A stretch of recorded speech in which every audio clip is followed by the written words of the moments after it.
Hello, good evening. This is Rudy Giuliani, and this is the Rudy Giuliani Show on LindellTV. Well, today, of course, we had a shocking attack on an American fort, an American military installation. Hard to understand how that happens, although the guy was a soldier who did it. So that makes it a little bit more explainable as to how he would get in there with a, they say, a personal gun. This happened at about, the first alert about it was at 10:56 a.m. this morning. And that's about the time that they calculate he started shooting. It took about 40 minutes to take him down. His name is Cornelius Radford. He's a sergeant, hasn't seen action, but he's a sergeant. He's 28 years old. We don't know much about him. He has a minor criminal record that his command was unaware of, and that was a local arrest recently for drunk driving.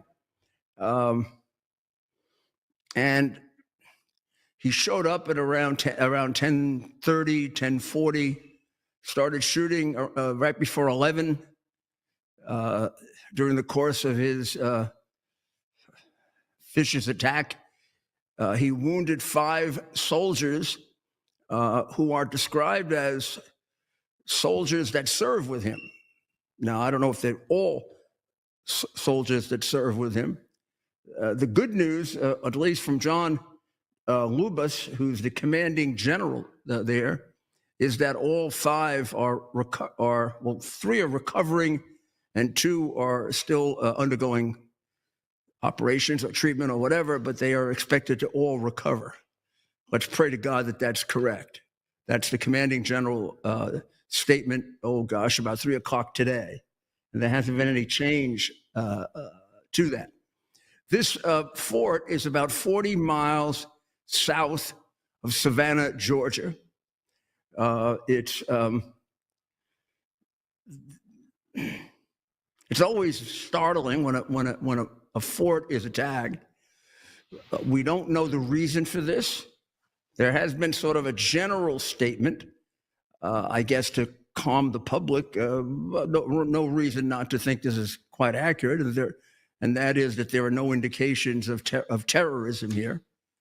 And it really would be silly to make any interpretations or extrapolation, except for the fact that since it was a fellow soldier and he shot at fellow soldiers,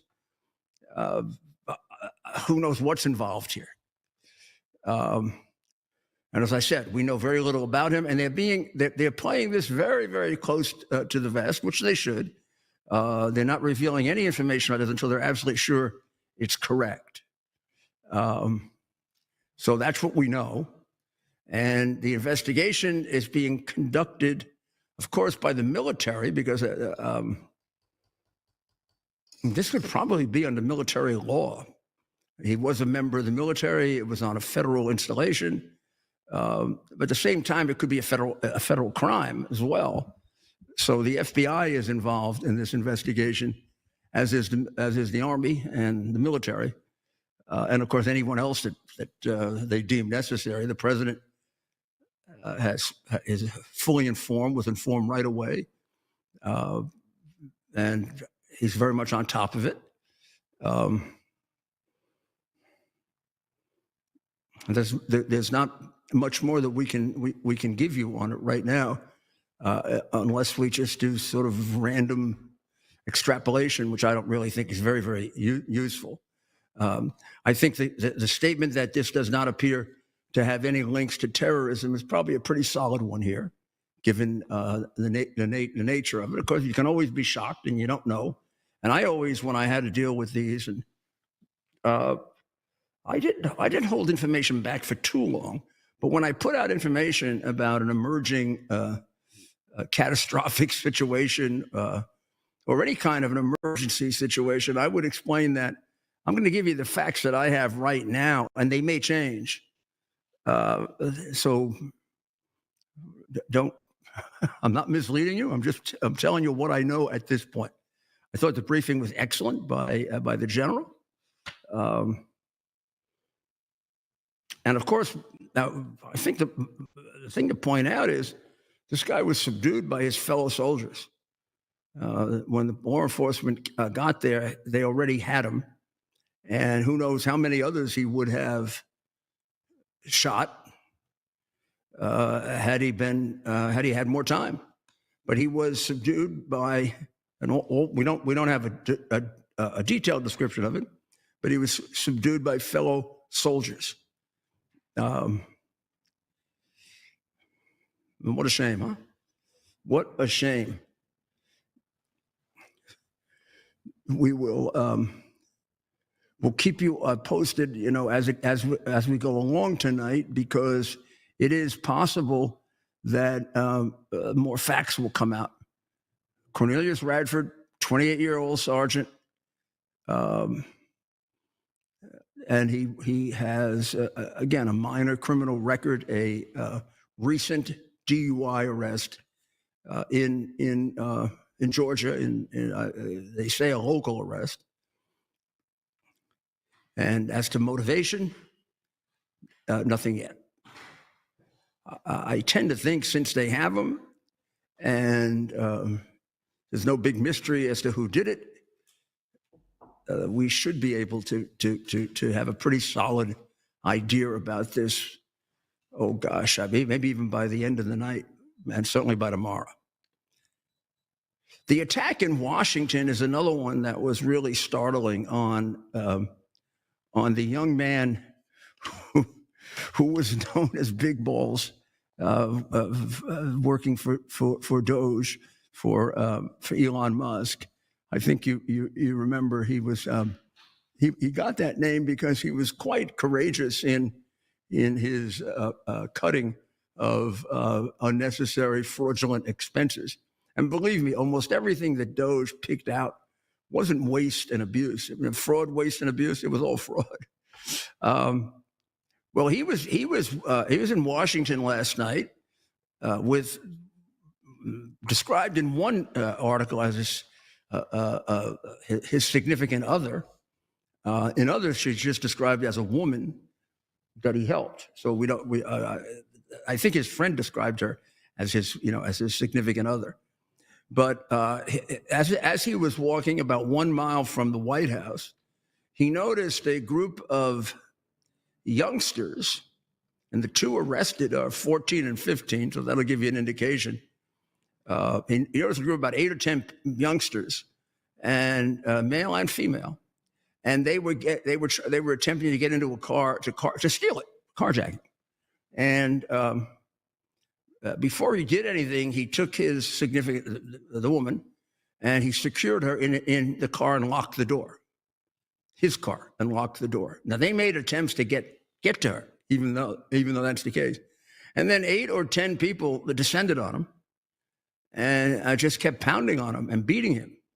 Now, about, I don't know the exact distance, but a half mile or less away, there were a group of police officers that were patrolling that area that was about half a mile away. And they could see a commotion going on. And although there was a 911 call, I think they responded on their own, on site. Then there was a 911 response. And they got there pretty quickly. When they got there, he was in the middle of being beaten by a whole group of these people. So you see statements of 8 and 10, which means that either 6 or 8 got away, 2 were arrested, a 14-year-old and a 15-year-old female and male, and charged with attempted carjacking, I assume also assault. courageous young man. I mean, he lived up to his moniker. I mean, he could have run away and ignored the carjacking.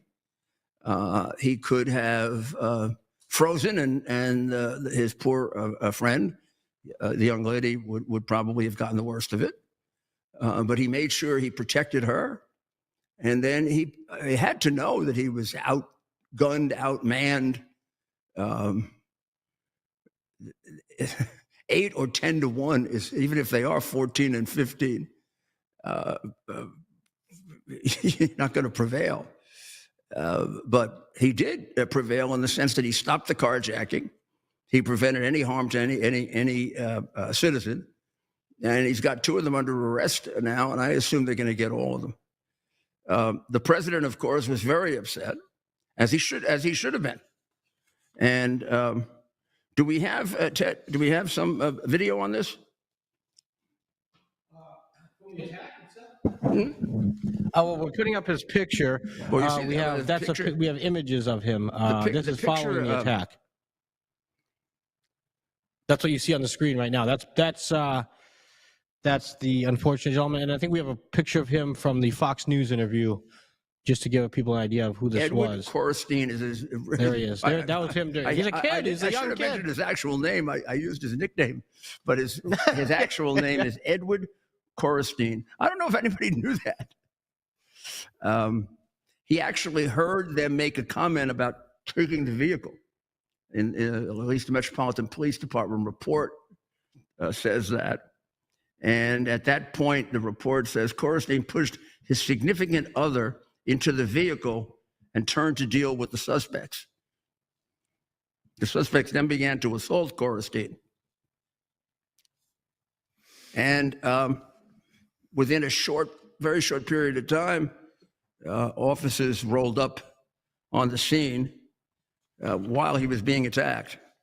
They were patrolling the 1400 block of Swan Street Northwest, which is a popular area with shops and bars and restaurants, and that's about a mile north of the White House. And this location is a little closer, actually, if I have it down right. It's all within walking distance of the White House. This first report described it as 10 minors were attempting the carjacking and then turned on him. And quick action by the police really prevented anything more serious happening than what you see, which is pretty bad as it is. But they were just continuing to pummel him. Marco Elias, who was a former colleague of Korstein's at Doge, put out a social media post, I assume on X, since they all work for Musk. Yes, he did. My friend Big Balls is a hero. I took this photo, because he put out that photo, after Edward protected a young woman from an attempted carjacking by 8 thugs near DuPont Circle.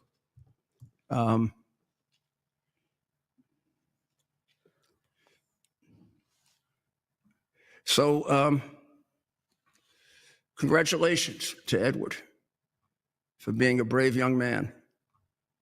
I admire courage. I'm sure you do too. President's. I think you saw the president's truth post. Crime in Washington, D.C. is totally out of control. Local youth and gang members, some only 14, 15, 16, are randomly attacking, mugging, maiming, and shooting innocent citizens, at the same time knowing that they will be almost immediately released. This sounds like New York, right? They are not afraid of law enforcement because they know nothing ever happens to them. But it's going to happen now. The law in D.C. must be changed to prosecute these minors as adults. Lock them up for a long time, starting at age 14. This was a terrible mistake that's plaguing New York, plaguing Washington, and plaguing all of the incompetent Democrat jurisdictions, incompetently governed Democrat jurisdictions, which is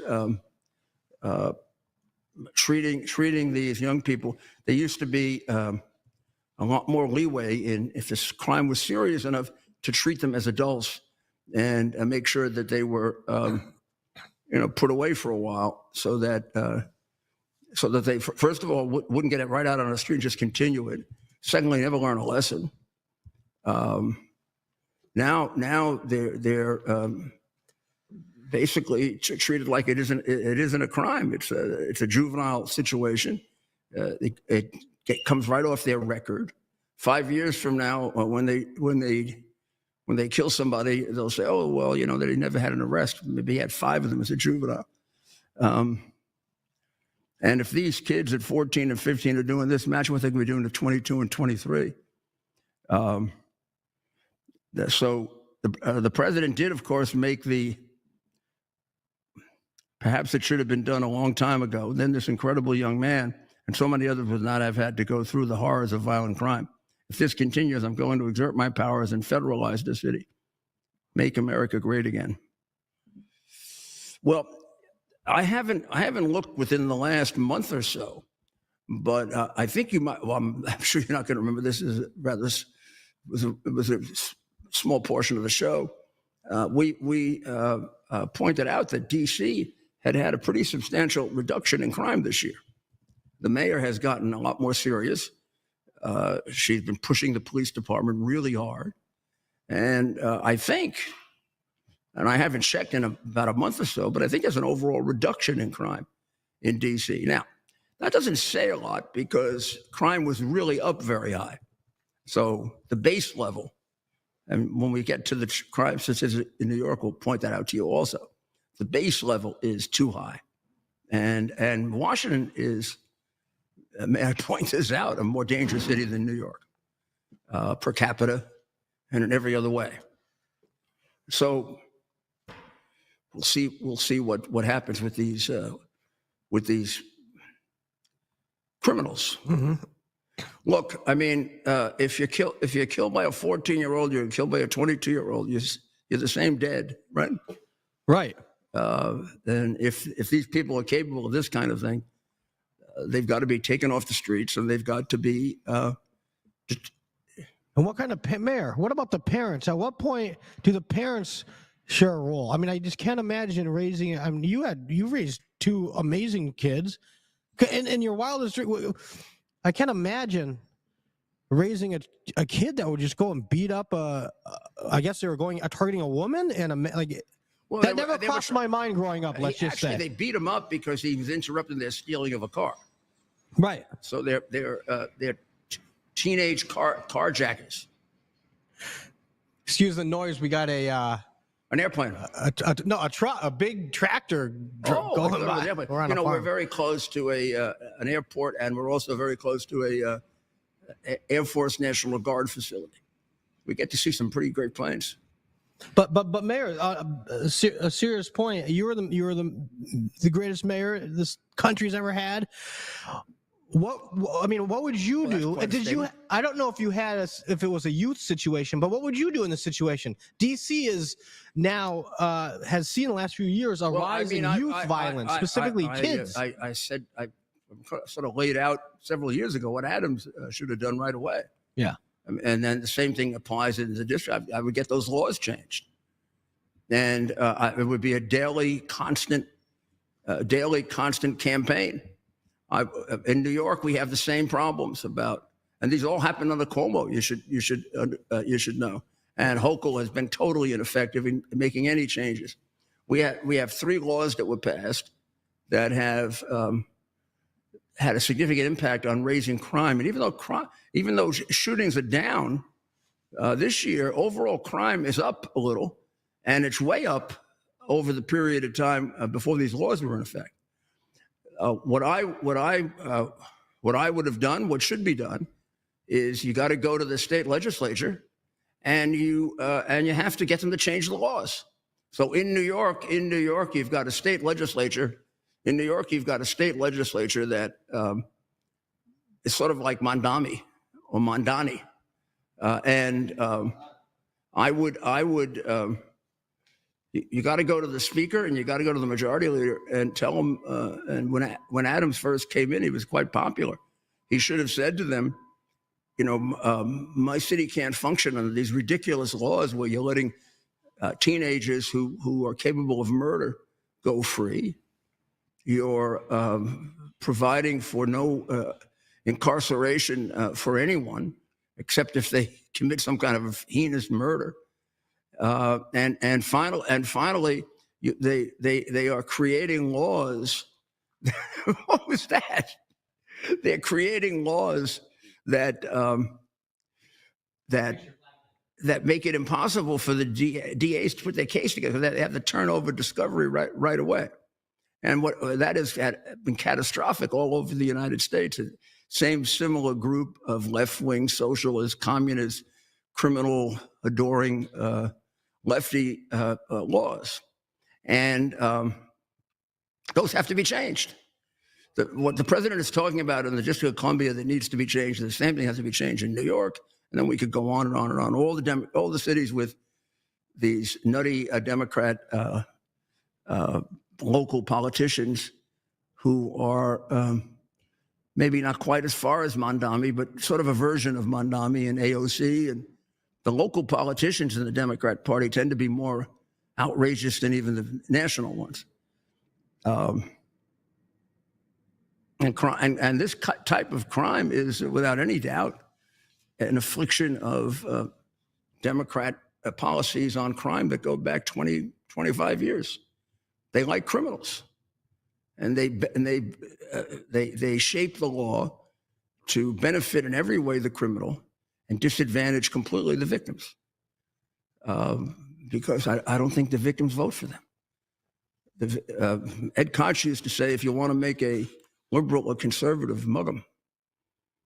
He was the Democrat mayor of New York who, over a period of time, went through an evolution, like Winston Churchill used to describe. If you're not a liberal at 20, you have no heart, and if you're not a conservative by 40, you have no brain. Koch, I think, used to use that, as I did, and so did Ronald Reagan. Well, it looks like there's going to be a meeting between Trump and Putin, and when we come back, we'll talk about that. It looks like it got arranged today for as early as next week, and there's so much at play here. Everybody's playing chess, but meanwhile, the Russians are still killing civilians as if that's perfectly okay. I mean, and no one complains about what the Russians do. They do these phony complaints about Israel, where they make every effort they can to not kill civilians for any number of reasons, including their humanity as well as their intelligence. They realize how it's used against them. Whereas in Russia, nobody seems to point out that they've really conducted this war to a very large extent against the civilians of Ukraine and killed a lot of them. Whereas the Ukrainian army has focused on the army. So we'll be right back after these important announcements.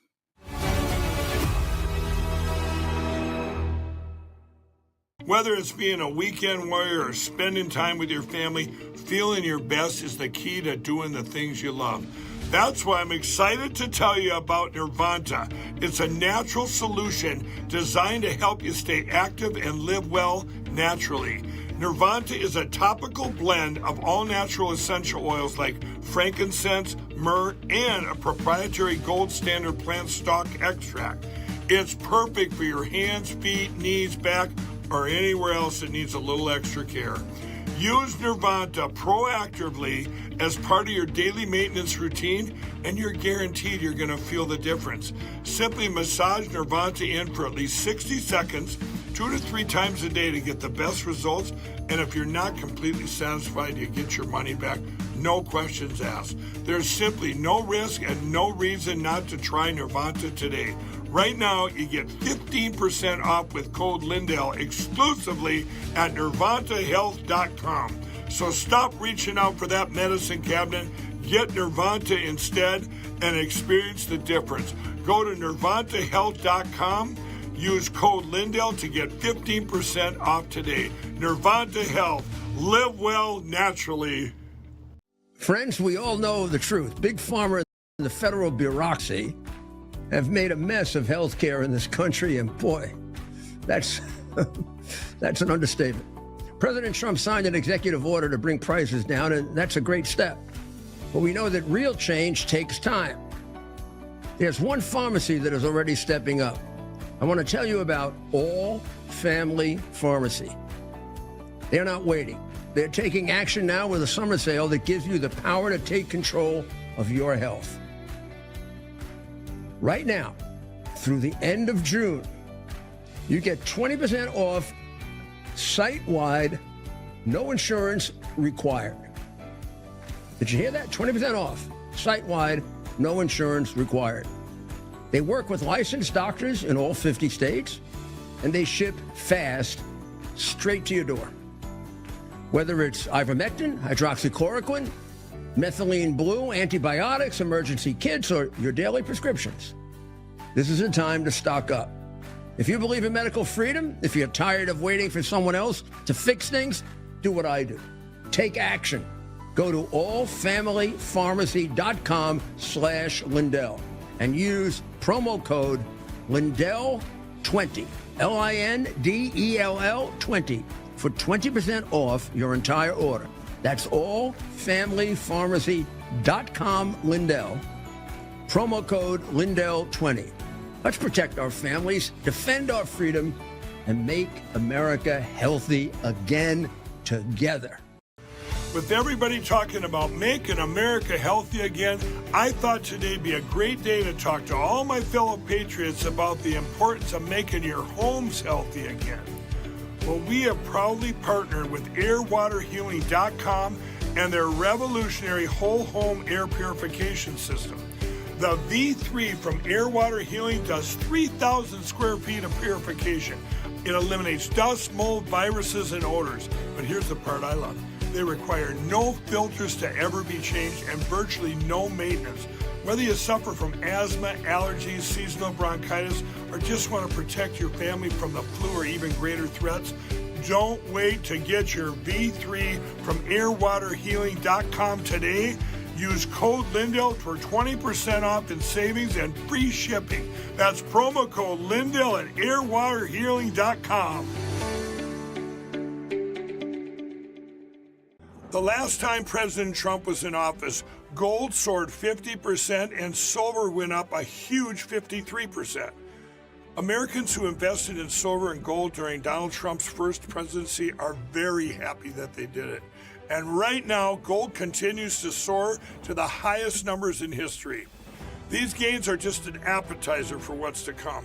Some market analysts are saying that gold is predicted to rise another 30% in the next year alone.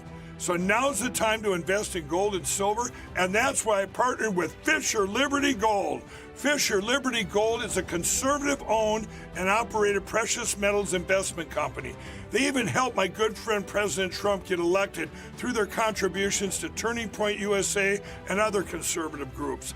I have dedicated my life to ensuring that people get the best sleep ever. And in addition to owning a MyPillow, I can now sleep well at night knowing that you can all protect your savings with precious metals with Fisher Liberty Gold. With Fisher Liberty Gold, you can sleep well knowing that your retirement is secure. And if you call now, you're going to receive your very own presidential gold guide and qualify for up to $20,000 in free silver. But wait, there's more. Call now or text metals to 26786 to receive your presidential gold guide from Fisher Liberty. And for a limited time, I will send you a free MyPillow for qualified accounts. This presidential gold guide from Fisher Liberty will tell you exactly why you need to own gold even while Donald Trump is president.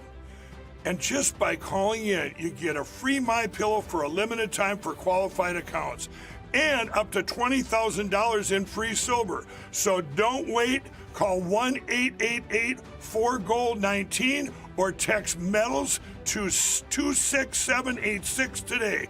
That's 1-888-4GOLD-19 or text metals to 26786 today to receive your free MyPillow and up to $20,000 in free silver.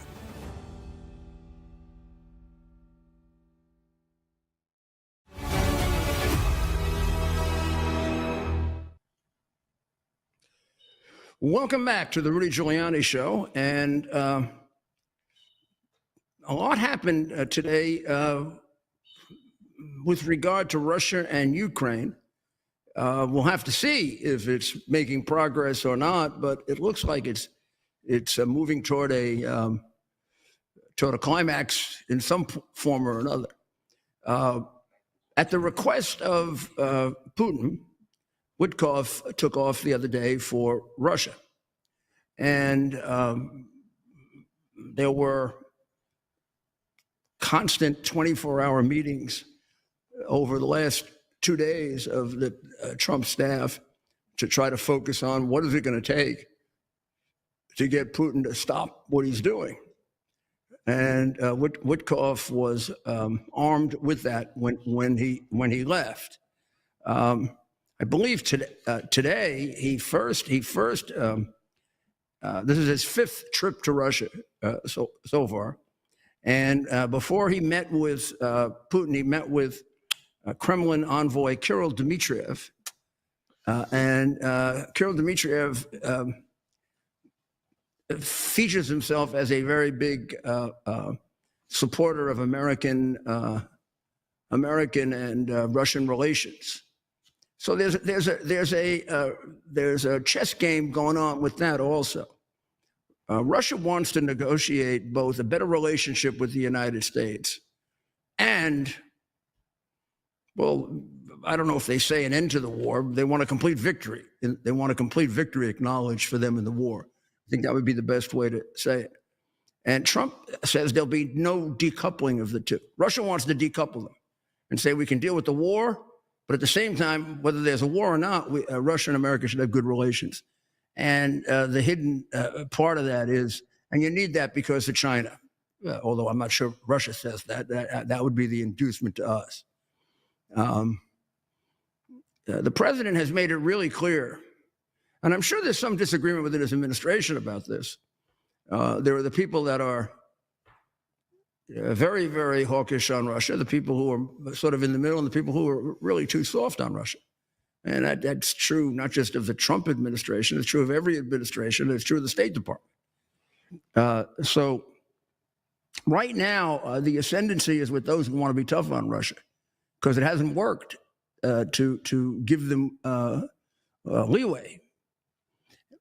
So Witkoff had his meeting with Dmitriev, and then he had a 2-hour meeting with Putin. He then informed the president of the results of that meeting. Here's what we know so far. And then the president immediately called Zelensky and went over with Zelensky what they were going to do. And during the meeting, apparently, Putin asked for a meeting with Trump, just like he had asked for a meeting with Witkoff.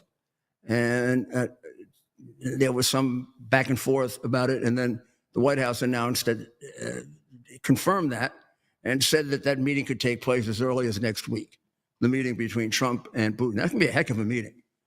That's going to be probably the most dramatic foreign policy event of Trump's presidency so far. And it kind of reminds me of course, a totally different kind of issue, but Reagan going to Reykjavik to negotiate with Gorbachev and walking out on him, telling him to go to hell. That was a crucial element in ending the Cold War and standing up to him and shaking him up. This meeting is going to take place next week sometime. Now, there are people criticizing this, saying this is just a delaying action on the part of Putin so he can continue to kill people. And support for that could be found in the fact that while Putin was doing nice with Witkoff and Trump, just a few hours before, on Wednesday, Russia launched an attack on Ukraine, which was a purely civilian attack. It was in the Zaporizhia region of Russia, of Ukraine, which is totally Ukrainian, not Russian occupied. And they hit a holiday resort. They hit a purely civilian holiday resort. And they've been doing that throughout, but nobody pays attention to it. This is what Israel is accused of, which Israel doesn't do. Israel hits military targets, and then as a byproduct of that, there are some civilian casualties, considerably less than Russia, Germany, or the United States has in their wars. But no one reports that. But this was a direct hit on civilians. And they've been doing that constantly in Kyiv, Kharkiv, other places. This is on the western part of the Ukraine, in what would be very strong Russian, anti-Russian region of Ukraine. 2 people so far are dead. 12 have been seriously wounded. And it was a Russian glide bomb that struck the holiday resort in Zaporizhia. And there is zero military sense in this strike, Zelensky said, just cruelty aimed at instilling fear.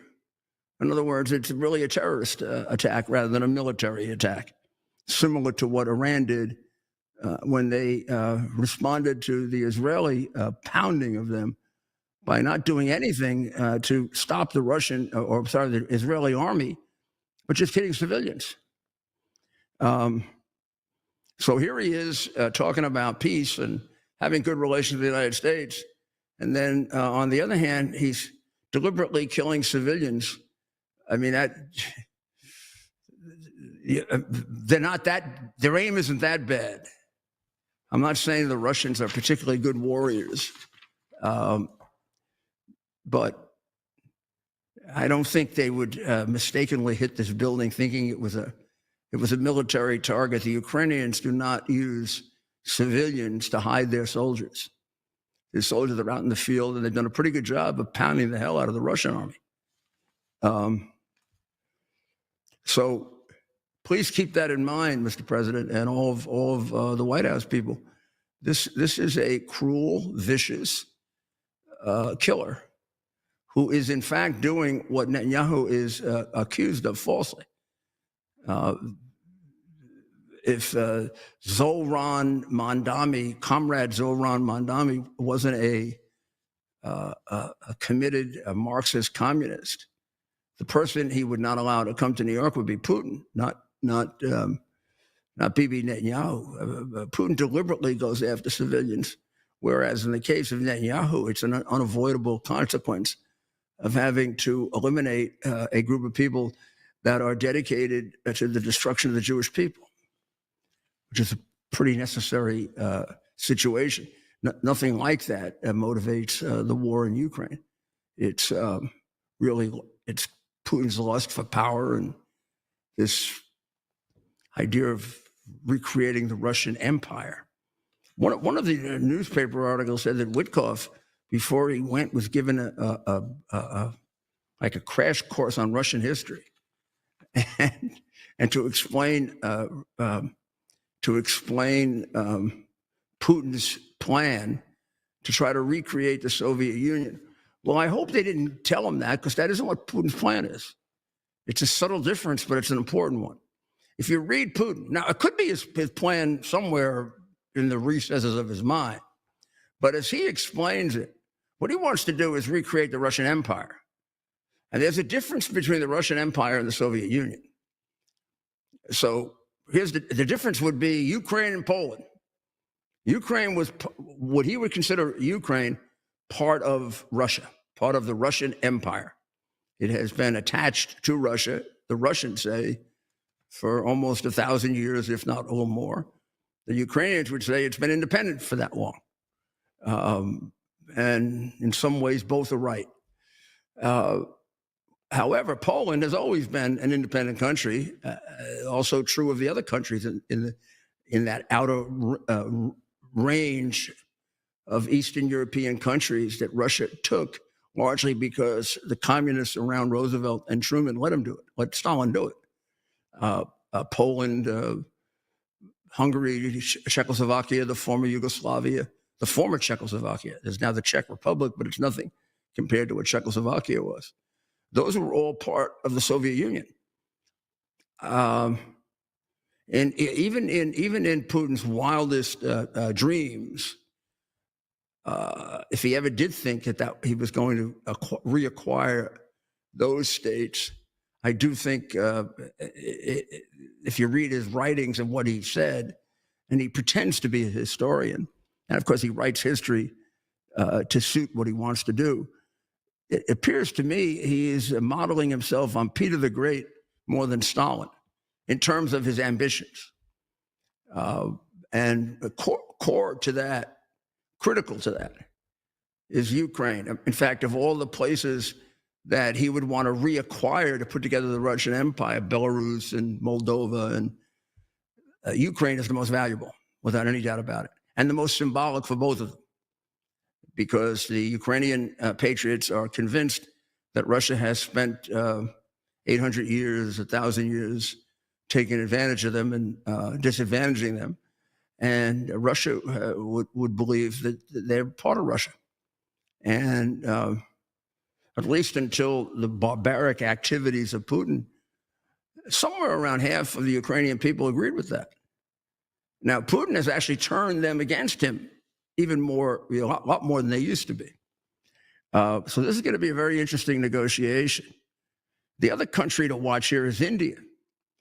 So India, today or yesterday, it was revealed that there are Indian-made components that have been isolated in the Russian drones that the Russians have been using to kill Ukrainian civilians.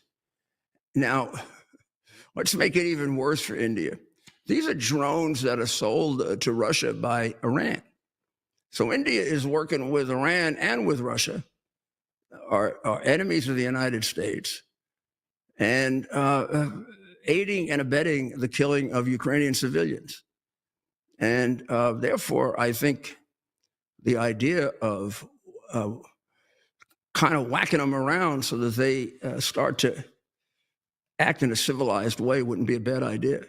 I know there's a lot of concern that they're very necessary in dealing with China and all of that, and I agree with that. They are, but they're not going to be very, very useful with China if they slap us in the face the way they're doing right now. Iran is a country. To work with Iran shows your disdain for the United States. Iran is a country dedicated to death to America. They say it all the time, and they've done it. And for some reason, we soft pedal that and deal with it in a very euphemistic way, but that's just the reality. So these are Iranian-made Shahed drones. And they contain a substantial number of Indian parts. So it's a collaboration between India and Iran, supplying Russia with the instruments to kill. And the drones are largely used to kill civilians, to hit apartments like that we saw there. Or so the president has said he is going to raise the tariffs on India, which are somewhere around 25% to 50%. He's also said that if this last chance that Putin has doesn't work, he's thinking about completely catastrophic tariffs for Russia. He's even used a figure 100% and more. What he really wants to do, what he really has to do, if this doesn't work, and I have no reason to believe it will work, he's got to crush their oil industry. That's going to be hard. But the good news is it's a one-industry country. It's not United States. It's not China. They are dependent completely on the price of oil. And since it went down today, it wasn't a good day for Putin. But if you cut the price of oil, isn't going to mean anything if they can't sell it. And India, either India buys 30% of the Russian oil, or I think that's right. India purchases about 30% of the Russian oil, and China purchases about 50%. And then you have an assortment of other smaller countries that make up the rest. About 83% go to China and India. And in essence, they're financing the killing of the Ukrainian civilians. And I think everyone now recognizes that. And the president has come down really hard on Modi. Modi is a good friend of his, and I really like Modi up until now. But I don't think we can tolerate this. So the president has up until now said, we've got to have a harder line with Modi, and we have to have a harder line with Putin. Now we're giving Putin a little bit of a holiday here. The deadline was going to be Friday, August 8th. And I don't see any way in which this meeting gets done before August 8th. So this means that Putin gets a little more time. I do recommend, but I don't get to make the decision. I would recommend telling Putin, how about before we meet, as we take time to put this meeting together, you stop killing people, damn it. Haven't you killed enough people? And stop getting your own people killed. So let's hope that this meeting takes place as soon as possible, and that somehow Putin, who does seem to be worried, and he asked for these meetings, but he's asked for these meetings so that he can smooth talk everybody. What he's got to find out is he's not going to get to do that. And maybe it does take a meeting with Trump as this Friday deadline comes and goes. We shouldn't let it just slip away like that. It should be kept in mind that we gave him a substantial break. Now, as we're struggling with this issue, as well as the similar problems in the Middle East, it's really hard to understand how the largest city in the United States, maybe the most famous city in the world, New York, has a candidate for mayor that's an out-and-out damn communist. I mean, there's no other way to possibly. There's the two Indians. As the New York Post said, there is a Native American meeting a African American. Yes, African American meets Native American. Yeah, I mean that's like two liars, right? All done so they could get into schools. She actually got into Harvard. He wasn't able to get into Columbia because he's too dumb. Even with his father being a professor there and his cheating and claiming he was black, they didn't let him into Columbia because he's a dummy. His scores were too low. Who says these people are smart? You really think AOC is smart? God, I mean, she doesn't know anything. But there's Pocahontas. She did not show up in her Native American headdress because the Native Americans hate her and want no part of her. So Mondami is the most important and most distinguished, most notorious member of an organization that has to name, could you believe this? This guy's running for mayor, the Democratic Socialists of America. Now, they're communists. They had a meeting recently, and there's no reason to believe he's running for mayor, so he wasn't at this big convention. But at the convention, just want to give you an idea of how much of a communist he is. They supported the reunification of Korea. You say, that's pretty good, the reunification of Korea. But they want it under Kim Jong-un, fat boy, who runs probably the most isolated, repressive regime, certainly in Europe or Asia. And basically, he wants to take away freedom from South Korea. The DSA New York chapter voted in favor of it. He is the most important member of the New York chapter. This was a propaganda summit. And as the Democratic political strategist Hank Scheinkoff observed for the New York Post today, what does it tell New York's Chinese and Korean immigrants who fled the city to get away from oppressive regimes when he wants to basically make Korea a dictatorship, all of Korea? I mean, South Korea is one of the most successful, along with Taiwan, They're two of the most successful countries in Asia. And they've done it on their own. And they've also become democracies. Both of them were dictatorships when they started. They both have done what China hasn't been able to do and has no intention of doing. And he wants to destroy all of the progress that the Korean people have made and put them under Kim Jong-un and that barbarous, insane communist family. So when people say he's a communist, there's no doubt about it. I cannot believe that the people of my city, of what was my city, and it still is in my blood, are that stupid or that unconcerned about America and America's future that they're going to vote for a guy who wants to have government-owned stores, wants the government to control the means of production. Where does that come from? Even the language comes from Karl Marx and from Stalin and all of the other socialists and communists. So and then we have Pocahontas, who now is in favor of Mondani and Mondani. And she says the most important issue is affordability. Well, I mean, what she means is the price of everything in New York is excessively high.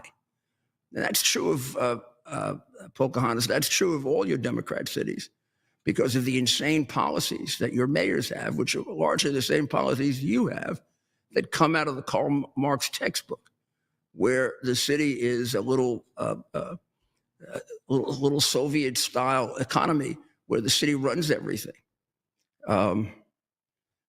Michael Goodwin today, in his very, very prescient column, points out that the startling figure that the state of New York spends more than double the amount of money that Florida spends, even though there are 2 million or 3 million less people in New York. And New York City spends exactly the same amount as the entire state of Florida, even though there are about 10 million less people. So what do you think is happening with that money? That money is being sucked up by the central authority, which is a communist socialist concept. And it's right. The real difference between New York and other states that exist on half to less than half of the per capita expenditures of New York is they just don't have as many thieves. And they don't have a completely corrupt, insidious Democrat Party, which we do, which extends to the judges. Now, Pocahontas made the extraordinary statement that she wants Mondani to be the national face of the Democrat Party. Well, I think whether she wants it or not, Republicans are going to make that miserable communist jackass the face of the Democrat Party. Not only is he a communist, if he were something else, he'd be totally unqualified to be mayor. The kid hasn't done anything except live off his father's money, never run anything, never really had a job, doesn't say anything that makes any sense. He just repeats communist dogma right straight throughout. The things he says about the police department are disgusting. The police department is racist. Police department is cruel. And she wants him to be the national face of the Democrat Party. Now, there are other Democrats that would hope that he goes away. But please note the fact that Governor Hochul has not endorsed him. Chuck Schumer can't be found, so we don't know what he's doing. Chuck Schumer, I think, is in I think what he did was he dug a basement below Biden's, and he's hiding there because because nobody likes him anymore. He's the traitor of his own people, right? He's a terrible guy. And and also the would-be speaker, the minority leader of the House, Jeffries. How he ever got into that position, I cannot figure out. You listen to the guy; he sounds like a completely inexperienced jerk off, and but at any event, he's very worried that Mondami is going to cost them the House. So he hasn't endorsed him either. And Mondami has several occasions personally attacked him. So it's got to be a little bit more than Hochul and Schumer. There's got to be a feeling like I'm a real prostitute if I support him. The guy personally attacked me. But, I think it tells you something that all three of them are holding back, because these are people who didn't say anything about the squad, didn't say anything about. They're really afraid of this guy.